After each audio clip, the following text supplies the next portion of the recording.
আমরা দেশমাতৃক ভক্তি করার জন্য যাতে আমরা প্রেরণা পাই, দেশের সুসংগত দেশ রক্ষা করার জন্য সুসংগত থাকি, আমরা যাতে ভারতীয় জনতা পার্টি একবার নিয়ে যাওয়ার পাই, এই আশা রাখি মোর বক্তব্য শেষ করব। ধন্যবাদ। আগমনী মন্ডলের তরফ থেকে যে তোমরা এগুলো তৎক্ষণাৎ মোবাইলতে হোক মেসেজতে হোক শোনা পায়া যে আগমনী মন্ডলের অন্তর্গত যে তোমরাগুলো আসছেন, তার জন্য আগমনী মন্ডলের তরফ থেকে আমি তোমরাগুলা ধন্যবাদ জ্ঞাপন করলাম। আর আজি সভাখান এদিকলা ভঙ্গ হল বলে ঘোষণা কোনো কার্যকর্তাসকল আর মোৰ সন্মুখত থকা আই মাতৃ আৰু বন্ধু বান্ধৱীসকল, কথা হ'ল ইতিমধ্যে আমাৰ বিধায়ক ডাঙৰীয়া এক্স বিধায়ক ডাঙৰীয়া ইতিমধ্যে আজি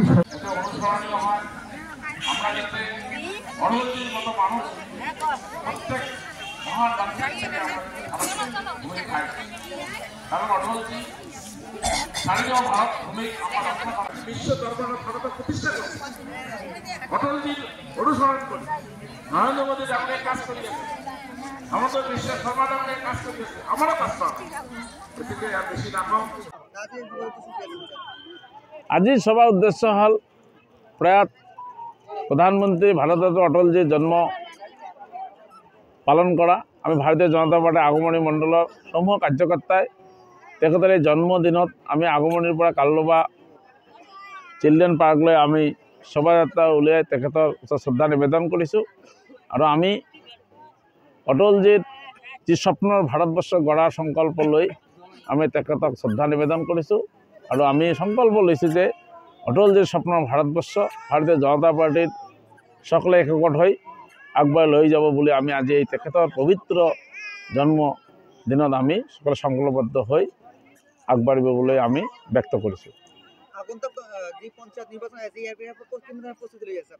ভারতীয় জনতা পার্টির যিকোনো ইলেকশনের কারণে সদায় সাধু থাকে, আর যিকোনো ইলেকশনতে ভারতীয় জনতা পার্টির জয় জয়কার হয়। গতিকে ভারতীয় জনতা পার্টির পঞ্চায়েতের পৰা পার্লিয়ামেন্ট ইলেকশন লৈ কার্যকর্তায় দিনে রাতিয়ে কাম করে। গতিকে এই কার্যকর্তার এই প্রেরণা ভারতীয় জনতা পার্টির যিকোনো নির্বাচনের যুঁজাৰ কাৰণে আমাৰ মূলধন।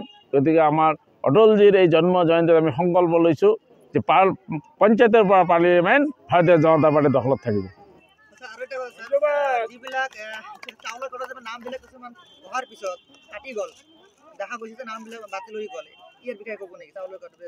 চাউলৰ কাৰ্ড ভাৰতীয় জনতা পাৰ্টি চৰকাৰখনে যি ধৰণে ৰাইজক দিছে, আগতে BPL মানুহ আছিল 2 লাখ টকা ইনকামত, এতিয়া আমাৰ চৰকাৰখনে 4 লাখ টকা ইনকামলৈ BPL কাৰ্ড দিয়া হৈছে। গতিকে এই যি ধৰণে দিয়া হৈছে তাত 2-4জন মানুহ বাদ পৰিছে, এইটো আমি স্বীকাৰ কৰিছোঁ। কিন্তু একেবাৰে ইমান দিয়াটো সম্ভৱ নহয়। আমি পঞ্চায়ত নিৰ্বাচনৰ আৰু আগে পিছে বা আমি 2026-ৰ আগে পিছে অসমত বসবাস কৰা প্ৰত্যেকজন BPL নাগৰিকে আমাৰ BPL কাৰ্ড পাব বুলি আমি নিশ্চিত প্ৰদান কৰিছোঁ। আৰু এই নিশ্চিত প্ৰদানত জনসাধাৰণে আমাক সঁহাৰি দিছে।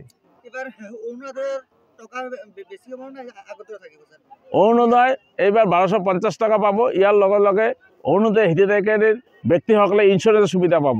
গতিকে আমাৰ মাননীয় মুখ্যমন্ত্ৰী ইতিমধ্যে ঘোষণা কৰিছে যে অৰুণোদয়ৰ লগতে এই প্ৰত্যেকজন হিতাধিকাৰীক 2 লাখ টকাৰ ইঞ্চুৰেঞ্চৰ ব্যৱস্থা কৰা হ'ব।